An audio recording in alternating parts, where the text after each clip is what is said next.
নমস্কাৰ বন্ধু-বান্ধৱীসকল, হিমন্ত বিশ্ব শৰ্মা ছাৰে কিছুদিন আগতে ঘোষণা কৰিছিলে অসম পুলিচত ৫,০০০ পদৰ বিজ্ঞাপন আহিব। তো আজি প্ৰথমটো বিজ্ঞাপন মুকলি কৰি দিলে আৰু এইটো আগন্তুক দিনৰ বাবে অথবা ২০২৬ চনৰ বাবে প্ৰথমটো ভেকেন্সি বুলি ক'ব পাৰি। ১৬ ডিচেম্বৰৰ পৰা ABUB কনষ্টেবলৰ এই পদখিনিৰ এপ্লাই আৰম্ভ হ'ব। ভিডিঅ'টোত গোটেইখিনি তথ্য আমি এফালৰ পৰা আলোচনা কৰিম। প্ৰথমতে ভিডিঅ'টো লাইক কৰিব আৰু যিসকলে চেনেলটো নতুনকৈ ভিজিট কৰিছে ছাবস্ক্ৰাইব কৰি ল'ব। আহক ভিডিঅ'টো আৰম্ভ কৰোঁ।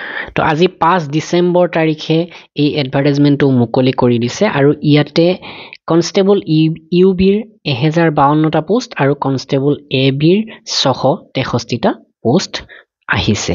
এইটো হৈছে অফিচিয়েল ফুল এডভাৰটাইজমেণ্ট আৰু এই পদখিনিৰ দৰমহাৰ নিৰিখটো আপোনালোকে চাওক ১৪,০০০ পৰা ৭০,০০০, য'ত গ্ৰেড পে ৫,৬০০। ১৬ ডিচেম্বৰ ২০২৫ৰ পৰা ১৬ জানুৱাৰী ২০২৬লৈকে অনলাইন আবেদন চলি থাকিব। আৰু এইবাৰ এটা বিশেষ সুযোগ দিছে, যদি আপোনালোকে এপ্লিকেশ্যন ফৰ্মখন ফিল আপ কৰোঁতে কিবা ভুল হয় তেনেহ'লে আপোনালোকে পিছত এডিট কৰিব পাৰিব। কোনো ধৰণৰ আবেদন মাচুল পে' কৰিব নালাগে এই পদখিনিত আবেদন কৰিবৰ বাবে। আৰু কেটেগৰী ৱাইজ কাৰ বাবে কিমান ভেকেন্সি আছে সেইটো উল্লেখ কৰিছে। OBC MOBCৰ বাবে প্ৰায় ২৭%, টি ট্ৰাইব XT গাৰ্ডেন ট্ৰাইবৰ ক্ষেত্ৰত ৩% সংৰক্ষিত, SCৰ বাবে ৭%, ST প্লেন এৰিয়াৰ 10% আৰু ST হিল এৰিয়াৰ বাবে ৫% সংৰক্ষিত ৰাখিছে। আৰু মহিলাৰ বাবে UBৰ ক্ষেত্ৰত ৩০% সংৰক্ষিত আৰু ABৰ ক্ষেত্ৰত 10% সংৰক্ষিত।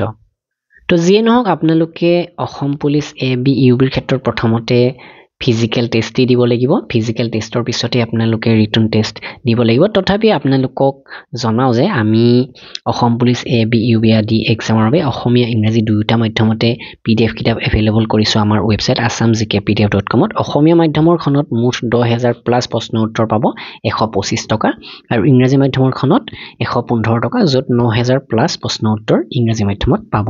একেখন PDF হয়, আপোনালোকে পে'মেণ্ট কৰি মোবাইলত পঢ়িব পাৰিব। পে'মেণ্ট কৰাৰ লগে লগে ডাউনলোড হৈ যাব। আৰু এই ক্ষেত্ৰত অসুবিধা পালে ডেছক্ৰিপশ্যনত আমাৰ হোৱাটছআপ নম্বৰ আছে, আমাক হোৱাটছআপ কৰি জানি ল'ব পাৰে সকলো তথ্য, অথবা চেম্পলো চাই ল'ব পাৰে। এতিয়া আহিল বয়সৰ সময়সীমা। চাওক, বয়সৰ সময়সীমা ১ জানুৱাৰী ২০২৬ তাৰিখে আপোনাৰ মিনিমাম ১৮ বছৰ হ'ব লাগিব আৰু মেক্সিমাম ২৫ বছৰলৈকে আপোনালোকে আবেদন কৰিব পাৰিব। অৰ্থাৎ আপোনাৰ জন্ম যদি ১/১/২০০১ তাৰিখৰ আগত, তেনেহ'লে যদি জেনেৰেল হয় আপুনি এপ্লাই কৰিব নোৱাৰিব। আৰু এই ক্ষেত্ৰত আপোনালোকে মন কৰক, এই বয়সৰ সময়সীমাটো একজেক্টলি ইয়াতে যিটো ডেট দিছে এই ডেট অনুসৰি আপোনালোকক মই কওঁ। চাওক, ১/১/২০০৮ এই তাৰিখৰ পিছত যিসকলৰ জন্মৰ তাৰিখ, তেওঁলোকে একেবাৰে এপ্লাই কৰিব নোৱাৰিব, কাৰণ তেওঁলোকৰ ১৮ বছৰ হোৱা নাই।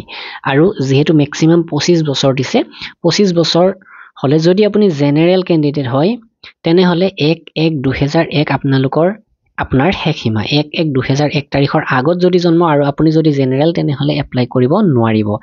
১/১/২০০১ আৰু ১/১/২০০৮ এই দুটা তাৰিখৰ মাজত যিসকলৰ জন্মৰ তাৰিখ, তেওঁলোক ধুনীয়াকৈ এলিজিবল।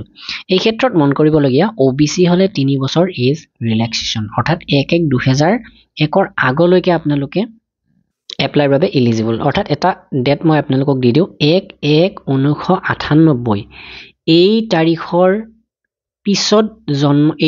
পিছত হ'লেও আপোনালোকে এপ্লাই কৰিব পাৰিব OBC হ'লে। আৰু যদি SC ST হয় তেনেহ'লে ১/১/১৯96 এই তাৰিখলৈকে আপোনালোক এলিজিবল। এই তাৰিখৰ আগত হ'লে 95ত যিসকলৰ জন্ম তেওঁলোক এলিজিবল নহয় STৰ ক্ষেত্ৰত। তো এইখিনি আপোনালোকক জনাবলগীয়া আছিলে বয়সৰ ক্ষেত্ৰত। এই সকলোবিলাক তথ্য আমাৰ ৱেবছাইটত এভেইলেবল কৰা হ'ব educationforassam.com-ত। ডেছক্ৰিপশ্যনত লিংক দি দিছোঁ, আপোনালোকে কোটা অনুসৰি আপোনালোকৰ কেটেগৰী অনুসৰি চাই ল'ব পাৰিব আপোনালোক এলিজিবল হয় নে নহয়। চাওক, এতিয়া শিক্ষাগত অৰ্হতাৰ ক্ষেত্ৰত কনষ্টেবল UBৰ ক্ষেত্ৰত হায়াৰ ছেকেণ্ডাৰী পাছ হ'ব লাগে আৰু কনষ্টেবল ABৰ ক্ষেত্ৰত মেট্ৰিক পাছ হ'লে আপোনালোকে এপ্লাই কৰিব পাৰিব।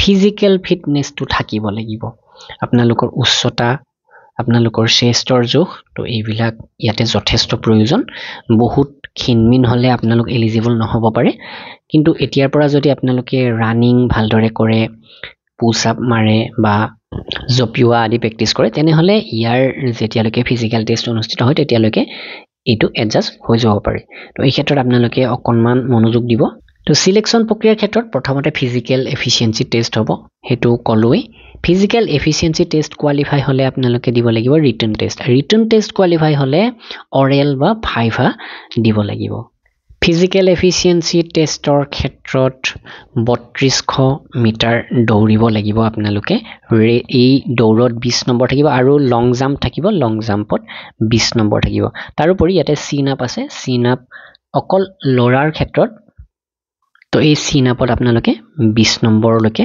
পাব পাৰে ছোৱালীৰ ক্ষেত্ৰত ৰানিঙৰ ক্ষেত্ৰত 1600 মিটাৰ ৰাখিছে লং জাম্পৰ ক্ষেত্ৰত 20 মাৰ্ক আছে ইয়াতে আপুনি কিমান জপিয়াব পাৰে সেই অনুসৰি মাৰ্ক আপোনাৰ হ'ব এই দুটাই থাকিব ছোৱালীৰ ক্ষেত্ৰত আৰু মেডিকেল এক্সামিনেশ্যন সকলোৰে ক্ষেত্ৰত অকণমান ইয়াতে থাকিবই আৰু যদি ফিজিক্যাল টেষ্ট কোৱালিফাই কৰি আপোনালোকে ৰিটেন টেষ্টৰ বাবে সিলেকশন পায় তেনেহলে ৰিটেন টেষ্টত এই পাঁচটা সাবজেক্টৰ ওপৰত ভিত্তি কৰি এক্সামটো দিব লাগিব 100টা প্ৰশ্ন থাকিব 100টা প্ৰশ্নত 50 নম্বৰ থাকিব প্ৰতিটো প্ৰশ্নতে 0.5 কৈ মাৰ্ক থাকিব দুটা প্ৰশ্নৰ উত্তৰ শুদ্ধ হলে আপুনি 1 নম্বৰ পাব আৰু ইয়াতে নিগেটিভ মাৰ্কিং নাথাকে ভুল হলে আপোনাৰ পুৱাৰ পৰা কাটা নাযায় তো ইয়াতে যিখিনি সিলেবাস দিছে অফিচিয়ালি এই সিলেবাস অনুসৰিয়ে আমাৰ পিডিএফ খন প্ৰস্তুত কৰা হৈছে আপোনালোকে সেইখন সোনকালে কিনি ল'ব তো এইখিনি আছিল আপোনালোকক জনাবলগীয়া ভিডিওটো নিশ্চয় লাইক কৰিব আপোনালোকৰ বন্ধু বান্ধৱীলৈকে শ্বেয়াৰ কৰিব ধন্যবাদ